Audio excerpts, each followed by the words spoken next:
और पिछले क्लास में हम लोग पढ़े थे कीबोर्ड के बारे में फंडामेंटल, जो कि पार्ट 1 में हम लोग पढ़े थे। आज क्या है, मेरा पार्ट 2 है। चलिए, माउस क्या है, इसके कितने प्रकार के होते हैं। माउस एक प्रकार का पॉइंटिंग डिवाइस है जिसके जरिए आप कर्सर के पॉइंट को एक स्थान से दूसरे स्थान पर ले जा सकते हैं। अब देखिए, माउस क्या है कि एक पॉइंटिंग डिवाइस है, एक स्थान से दूसरे स्थान ले जाने के लिए एक पॉइंटिंग डिवाइस का जो काम होता है वो एक पॉइंटिंग डिवाइस है, और मतलब कोई भी एप्लीकेशन को ओपन करने के लिए। देखिए, आप लोग को माउस का देखिए एक फिगर दिख रहा होगा। इस माउस का फिगर में आप लोग देख लीजिए, लेफ्ट बटन किसको बोलते हैं, राइट बटन किसको बोलते हैं, और स्क्रॉल बटन किसको बोलते हैं। माउस में 3 बटन होते हैं, आप लोग खुद से देख लीजिए फिगर में। हम लोग लेफ्ट बटन को प्राइमरी बटन बोलते हैं, राइट बटन को सेकेंडरी बटन बोलते हैं, स्क्रॉल बटन को हम लोग व्हील बटन भी बोलते हैं। अब चलिए हम लोग लेफ्ट बटन को पढ़ते हैं। अगर आप माउस का लेफ्ट बटन एक बार में क्लिक करते हैं तो यह स्क्रीन पर दिखाई दे रहे किसी एक ऑब्जेक्ट को चुनता है, और यदि डबल क्लिक करते हैं तो वो प्रोग्राम ओपन हो जाता है। साथ ही साथ इस बटन की मदद से आप किसी भी एक या एक से अधिक ऑब्जेक्ट को ड्रैग एंड ड्रॉप कर सकते हैं। लेफ्ट बटन क्या करता है कि लेफ्ट बटन का यूज क्या चीज़ है, अगर किसी भी एप्लीकेशन अगर मेरा डेस्कटॉप पे है, अगर उसको ओपन करना है तो वो डबल क्लिक करके ओपन करेंगे। अगर टास्क बार में है तो एक क्लिक करके ओपन करेंगे, और किसी भी ऑब्जेक्ट को ड्रैग और ड्रॉप करने के लिए इसका उपयोग किया जाता है, किसका, लेफ्ट बटन का। चलिए हम लोग देखते हैं राइट बटन। अगर आप माउस का राइट बटन क्लिक करते हैं तो आप किसी चुने हुए ऑब्जेक्ट को गुण को एक्सेस कर सकते हैं। राइट क्लिक मतलब क्या होगा, किसी भी गुने हुए चिन्ह को हम लोग एक्सेस करने के लिए, जैसे रन सॉफ्टवेयर को रन करने के लिए या सिस्टम को रिफ्रेश करने के लिए हम लोग राइट क्लिक का प्रयोग करते हैं। चलिए अब आप लोग देखते हैं स्क्रॉल बटन। इस बटन का इस्तेमाल किसी बड़े डॉक्यूमेंट को स्क्रॉल करके देखने के लिए किया जाता है। अब देखिए, स्क्रॉल बटन का क्या हो गया, आपके पास अगर PDF है तो उसको स्क्रॉलिंग करके हम लोग PDF को देखने में इसका उपयोग किया जाता है। चलिए हम लोग अब देखते हैं माउस कितने प्रकार के होते हैं। और देखिए, एक नोट पे दिया हुआ है माउस के लेफ्ट बटन और राइट बटन को आप लेफ्ट बटन में बदला जा सकता है। अब देखिए, जो लेफ्ट बटन है उसको हम राइट बटन में बना सकते हैं, और जो राइट बटन है उसको हम लोग लेफ्ट बटन भी बना सकते हैं। चलिए हम लोग अब माउस के मुख्यतः 3 प्रकार के होते हैं। अब माउस के बारे में हम लोग पढ़ाई करते हैं। चलिए, मैकेनिकल माउस। पहला क्या है, मैकेनिकल माउस। ये माउस सबसे पुराना है। ये पहले के ज़माने में प्रयोग किया जाता है, जो कि यूजर को बहुत ही ज़्यादा दिक्कत होता, और ये माउस जो था यूजर को मतलब बहुत ही ज़्यादा दिक्कत होता था। इस माउस से यूजर को मैनेज करने में बहुत ही दिक्कत होती थी। अब इसके बारे में और पढ़ते हैं। Mechanical mouse. मैकेनिकल माउस के अंदर मेटेलिक या रबर की बॉल लगी रहती थी। जब हम इस माउस रबर बॉल को पैड पर रखकर किसी भी दिशा में घुमाते थे तो माउस के अंदर सेंसर लगा रहता था, जो कि माउस की मूवमेंट को कैच करता, और तब जाकर कंप्यूटर स्क्रीन पर माउस पॉइंट मूव करता था। अब देखिए, इसके अंदर एक रबर बॉल पैड लगा हुआ था, कि मतलब इसके अंदर जो है ना एक सेंसर लगा हुआ था, जो कि माउस का वो रबर बॉल पैड पे वो मूवमेंट करता था और दिशा की ओर वो घुमाता था, तब जाके वहाँ पे कैच करके तब जाके स्क्रीन पर माउस मूव करता था। चलिए हम लोग मैकेनिकल माउस के बारे में पढ़ लिए। अब हम लोग देखते हैं ऑप्टिकल माउस। और अभी हम लोग जो भी माउस को देख रहे हैं जिसमें वायर लगा हुआ है उसको हम लोग ऑप्टिकल माउस बोलेंगे। ऑप्टिकल माउस वायरलेस माउस की तरह ही होता है, मगर सिर्फ अंतर इतना होता है कि ये केबल के द्वारा कनेक्ट होता है, और ऑप्टिकल माउस जो होता है इसमें ये चीज़ लगा हुआ है कि मतलब एक वायर लगा हुआ रहता है, वो USB केबल के द्वारा CPU से कनेक्ट रहता है माउस। देखिए, आप लोग का ऑप्टिकल माउस का फिगर दिख रहा होगा, ये ऑप्टिकल माउस है। चलिए हम लोग वायरलेस माउस पे चलते हैं। वायरलेस माउस उस माउस को कहते हैं जिसमें कि कोई केबल नहीं लगा होता। ये माउस कंप्यूटर से कनेक्ट करने के लिए वायरलेस टेक्नोलॉजी का इस्तेमाल करता है, लेकिन इसके लिए आपको एक USB लगाना होगा, जो कि माउस के साथ दिया जाता है। अब देखिए, माउस के साथ जो दिया जाता है एक वायरलेस USB केबल, जो कि उसको लगाएंगे तभी मेरा वायरलेस माउस काम करेगा। चलिए हम लोग फिर आगे बढ़ते हैं। मॉनिटर क्या है एवं इनके प्रकार को लिखें। देखिए, मॉनिटर एक आउटपुट डिवाइस है जिसे हम लोग वीडियो यानी विजुअल डिस्प्ले डिवाइस भी कहते हैं। मॉनिटर कंप्यूटर से प्राप्त परिणाम को स्क्रीन पर सॉफ्ट कॉपी के रूप में दिखाता। अब ये स्क्रीन पर ये दिखेगा कि ये आपके एप्लीकेशन और आपके ऊपर निर्भर करता है। देखिए, अब कोई भी एप्लीकेशन वो आपके ऊपर निर्भर करता है कि आप उस पर क्या दिखाना चाहते हैं। वो सॉफ्ट कॉपी के रूप में आपको दिखाएगा, मॉनिटर डिस्प्ले आपको सॉफ्ट कॉपी के रूप में दिखाएगा। अब चलिए हम लोग देखते हैं, मॉनिटर के कई प्रकार के होते हैं। जैसे पहला हो गया सीआरटी, जिसको हम लोग कैथोड रे ट्यूब कहते हैं। देखिए सीआरटी आप लोग देखे होंगे, बहुत ही पुराना ज़माना का ये मॉनिटर है सीआरटी मॉनिटर। ये मॉनिटर एक आयताकार बॉक्स की तरह होता है, जो कि पहले के ज़माने में डेस्कटॉप कंप्यूटर के साथ आउटपुट देखने के लिए किया जाता है, मगर ये काफ़ी बड़ा और भारी भी होता है, और बहुत ही बड़ा होता था और भारी भी होता था, और पहले के ज़माने में इस पर आउटपुट देखने के लिए इसका प्रयोग किया था। अब देखते हैं हम लोग एलसीडी, लिक्विड क्रिस्टल डिस्प्ले। आजकल सबसे अधिक प्रयोग होने वाला मॉनिटर है, जो कि डेस्कटॉप कंप्यूटर के साथ आउटपुट देखने के लिए किया जाता है। मैं आपको बता दूं कि ये सीआरटी से कम हल्का, और परंतु ये काफ़ी महंगा भी होता है, और सीआरटी से कम हल्का भी और काफ़ी महंगा भी होता है, और इसका आउटपुट हम लोग देखने के लिए एलसीडी का प्रयोग करते हैं। देखिए एलईडी देखते हैं, एलईडी को हम लोग क्या बोलते हैं, लिक्विड इमिटेड डायोड। ये एक ऐसा मॉनिटर है जो कि आजकल सभी के घरों में प्रयोग किया जाता है। साथ ही साथ आप इसे कंप्यूटर के साथ आउटपुट देखने के लिए भी कर सकते हैं। अब देखिए एलईडी को देखिए, और ये सभी के घरों में भी लगा हुआ रहता है, और आप इसे आउटपुट देखने के लिए भी इसमें आप सीपीयू कनेक्ट करके भी आप इसको कंप्यूटर आप बना सकते हैं, डेस्कटॉप बना सकते हैं, पीसी बना सकते हैं। ठीक है, चलिए हम लोग अब चलते हैं स्कैनर क्या होता है इसके बारे में समझते हैं। स्कैनर क्या चीज़ है, स्कैनर क्या चीज़ है जो कि स्कैन करता है उसे हम लोग स्कैनर कहते हैं। एक आसान भाषा में हम लोग यही समझते हैं। चलिए, स्कैनर एक इनपुट डिवाइस है जो किसी भी चित्र या अक्षर को किसी अन्य सॉफ्टवेयर की मदद से हूबहू उसके जैसा ही कैप्चर करता है, जिसको आप पुनः एडिट करके उसे प्रिंट आउट करके किसी अन्य जगह प्रयोग कर सकते हैं। अब देखिए, हम जो भी चीज़ को स्कैन करेंगे वो हूबहू उसी के जैसा जो स्कैनर में डालेंगे, हूबहू उसी के जैसा स्कैन करता है। चाहे आप पुनः उसमें एडिट करें, चाहे आप उसमें फिर से कुछ काम कर सकते हैं। देखिए, अब हम लोग स्कैनर के कुछ प्रकार के बारे में पढ़ते हैं। फ्लैट बेड स्कैनर, मैं आपको बता दूं कि ये फ्लैट बेड स्कैनर का प्रयोग आजकल ज़्यादा होता है। इसे हम लोग डेस्कटॉप स्कैनर भी कहते हैं। इस स्कैनर के जरिए किसी भी डॉक्यूमेंट को स्कैन करने के लिए उस डॉक्यूमेंट को इस स्कैनर पर सिर्फ रखना होता है और ये स्कैन कर देता है। आप इस स्कैनर पर किसी पुस्तक को भी स्कैन कर सकते हैं, मगर एक बार में केवल एक ही डॉक्यूमेंट या पुस्तक को स्कैन किया जा सकता है। अब देखिए, फ्लैट बेड स्कैनर क्या करता है, ये एक बार में सिर्फ एक ही पेज को ये स्कैन करेगा। ऐसा नहीं कि पूरा बुक को दे दिए, पूरा बुक एक ही बार में स्कैन हो गया, ऐसा ये नहीं करता। एक बार में सिर्फ एक ही पेज को ये स्कैन करता है। इसे इसको हम लोग कहते हैं फ्लैट बेड स्कैनर। देखिए, आप लोगों को फिगर में दिख रहा होगा फ्लैट बेड स्कैनर कैसा होता है। चलिए हम लोग अब देखते हैं सीट बेड स्कैनर। ये भी फ्लैट बेड स्कैनर की तरह होता है, मगर इसके अंदर किसी भी डॉक्यूमेंट को डालना होता है, और ये स्कैनर उस डॉक्यूमेंट को धीरे धीरे अंदर की ओर खींचता है, और वो डॉक्यूमेंट धीरे धीरे स्कैन होता है। हालांकि इस स्कैनर से आप एक बार में कई सारे डॉक्यूमेंट को स्कैन कर सकते हैं, मगर इसके अंदर पुस्तक को स्कैन नहीं किया जा सकता है, क्योंकि इसे ट्रे में उतना जगह नहीं होता है। अब देखिए, ये स्कैनर हम लोग का एक प्रिंटर के साथ दिख रहा है, देखने में तो वो उसी के साथ लग रहा है, लेकिन ये क्या करता है, जब इसे स्कैन किया जाता है ना, तो उसके पीछे पेज को रखे, वो पेज को स्कैन कर करके एक एक पेज करके निकलते जाएगा बाहर। अब हम चाहेंगे इसमें एक बुक को डाल देंगे, और वो स्कैन करके बुक तो स्कैन कर हो नहीं सकता, क्योंकि इसके उतना ट्रे में जगह नहीं होता जो कि हम लोग बुक को इसमें स्कैन करवा सकते हैं।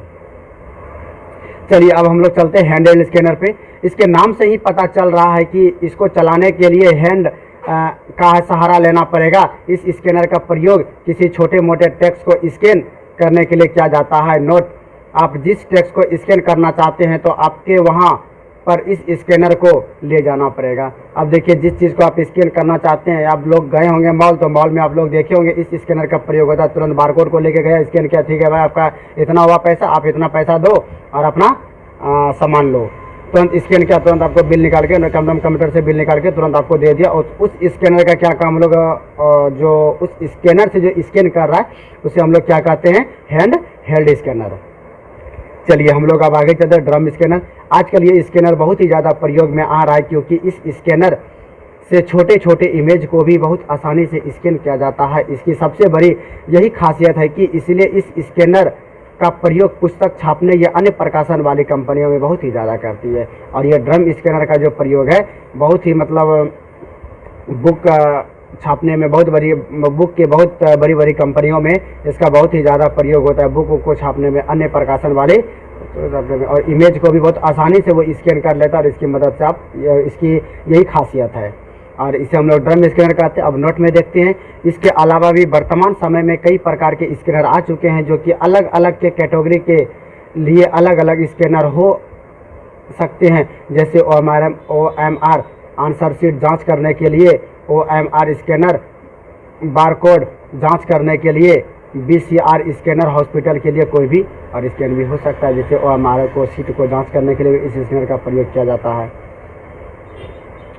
चलिए हम लोग फिर चलते हैं, प्रिंटर क्या है इसके प्रकार को समझते हैं लेट ना करते हुए। और जो भी चैनल पे नए हैं, जो भी नए आए हैं, तो वो कृपया करके इस चैनल को सब्सक्राइब कर दे, बेल आइकन को दबा दे, जो कि बार बार आपको नोटिफिकेशन मिलते रहे। और ऑफलाइन जो क्लास होती है वो है Kotwali Mother Teresa digital education, main road, Gorari, Bhagalpur. आप ऑफलाइन भी आके यहाँ पे ज्वाइन कर सकते हैं। और डेली 5 बजे वीडियो यूट्यूब पे अपलोड हो जाएगा। आप वहाँ से भी, यूट्यूब से भी वीडियो देख के आप पढ़ाई कर सकते हैं। अगर आपको लैब अगर करना है तो आप आके लैब भी कर सकते हैं। लैब के लिए कुछ प्राइस रखा गया है सिर्फ लैब के लिए। और अगर आपको लैब और थ्योरी अगर दोनों पढ़ाई करना है तो फिर आप ज्वाइन कर सकते हैं बहुत ही कम प्राइस में। चलिए हम लोग देखते हैं, और बहुत ही सरल भाषा में आप लोग को पढ़ाया जाएगा। DCA, ADCA, DTP, DFA, tally, इतने कोर्स हैं, आप आके ज्वाइन कर सकते हैं। प्रिंटर के बारे में अब हम लोग देखते हैं और इसके प्रकार के बारे में समझते हैं। मैं आपको बता दूं कि प्रिंटर एक आउटपुट डिवाइस है जो कि किसी भी दस्तावेज या चित्रों को कागज या अन्य कॉपी का पर प्रिंट करता है और कंप्यूटर के सॉफ्ट डाटा को हार्ड कॉपी में बदलता है। अब देखिए प्रिंटर क्या करता है, कंप्यूटर के सॉफ्ट कॉपी को हार्ड कॉपी में बदलता है। प्रिंटर के प्रकार को हम लोग देखते हैं। वर्तमान समय में कई तरह के प्रिंटर उपलब्ध है जो कि अलग अलग कामों के लिए होता है। चलिए अलग अलग कामों के लिए होता है, हम लोग अलग अलग कामों को देखते हैं। इम्पैक्ट प्रिंटर को देखते हैं। पहला इम्पैक्ट प्रिंटर है, इसका 2 प्रकार है, इम्पैक्ट प्रिंटर और नॉन इम्पैक्ट प्रिंटर। सबसे पहले हम लोग इम्पैक्ट प्रिंटर के बारे में पढ़ते हैं। ये प्रिंटर एक एक अक्षर को प्रिंट करता है और ये जब प्रिंट करता है तब इस प्रिंटर से काफ़ी ज़्यादा मात्रा में आउटपुट आवाज़ निकलती है। देखिए इम्पैक्ट प्रिंटर की क्या खासियत है, जब ये प्रिंट करता था ये प्रिंटर तो आउटपुट बहुत ही ज़्यादा आवाज़ निकलते थे, आउटपुट की आवाज़ बहुत ही ज़्यादा निकलती थी। इस तरह के प्रिंटर के अक्षर को प्रिंट करने के लिए छोटे छोटे पिन लगे होते थे जो कि पिन पर अक्षर बने होते थे और उस पिन की स्याही लगे होते हैं और जो कि वो किसी पेपर पर छप जाता है। अब देखिए ये क्या था, इसमें एक छोटा छोटा पिन लगा हुआ था और वो प्रिंट कागज़ पे क्या होता, स्याही के उसमें स्याही लगा हुआ रहता था और स्याही के साथ साथ वो पेपर में छप जाता था। लेकिन इम्पैक्ट प्रिंटर जो था बहुत ही ज़्यादा आउटपुट निकालते थे। चलिए अब फिर हम लोग पढ़ते हैं टाइप ऑफ इम्पैक्ट प्रिंटर। अब इम्पैक्ट प्रिंटर तो आया लेकिन उसके प्रकार के बारे में भी आ गया, वो भी और आविष्कार से आविष्कार निकालते, अब आविष्कार करते गया, डेवलप करते गया प्रिंटर को। देखिए पहला प्रिंटर का नाम दिया डॉट मैट्रिक्स प्रिंटर।